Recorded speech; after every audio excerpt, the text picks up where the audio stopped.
الحمدللہ رب العالمین والصلاة والسلام علی خاتم النبیین۔ احباب، آج جو حدیث مبارک آپ کے سامنے پیش کر رہا ہوں اس کا عنوان ہے حامل قرآن کی عزت افزائی۔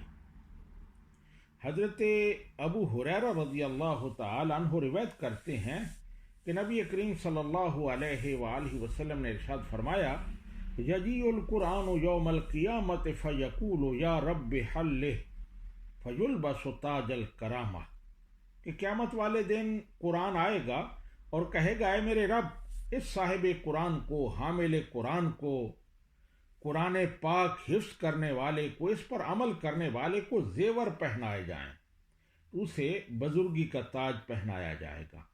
پھر قرآن کہے گا، یا رب زدہ فیلبس حلۃ الکرامہ، اے میرے پروردگار، اسے اور زیادہ پہنائیے اور زیادہ کیجئے، اسے بزرگی کا جبہ پہنایا جائے گا۔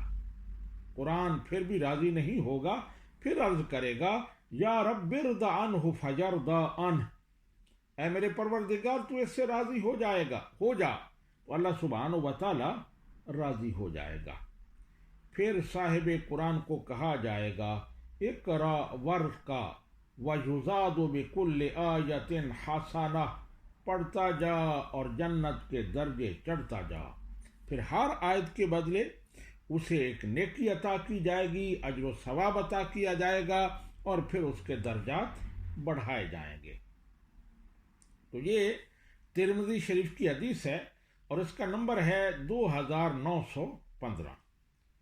تو قرآن پاک کو حفظ کرنا یہ بہت بڑی عبادت ہے، لیکن یہ عبادت تب ہے جب خالصتاً اللہ کی رضا کے لیے یہ کام کیا جائے، اور اگر حفظ قرآن دنیاوی فوائد کے لیے کیا جائے اور اس سے مال و دولت بٹورنا مقصود ہو تو پھر یہ فضیلت کی بات نہیں ہے، بلکہ بعض احادیث میں آتا ہے کہ نبی رحمت صلی اللہ علیہ وآلہ وسلم نے ارشاد فرمایا کہ جن لوگوں کے مقاصد ٹھیک نہیں ہوتے تو قرآن پاک ان قرآن پڑھنے والوں پر لعنت بھیجتا ہے۔ تو اس لیے ہمیں کوئی بھی عبادت کرنی چاہیے تو خالصتاً اللہ کی رضا کے لیے کرنی چاہیے، وہ حفظ قرآن ہو، وہ علم دین ہو، اور کوئی بھی عبادت ہے تو خالصتاً اللہ کی رضا کے لیے ہونی چاہیے۔ اللہ سبحانہ و تعالی ہمیں عمل کی توفیق عطا فرمائے۔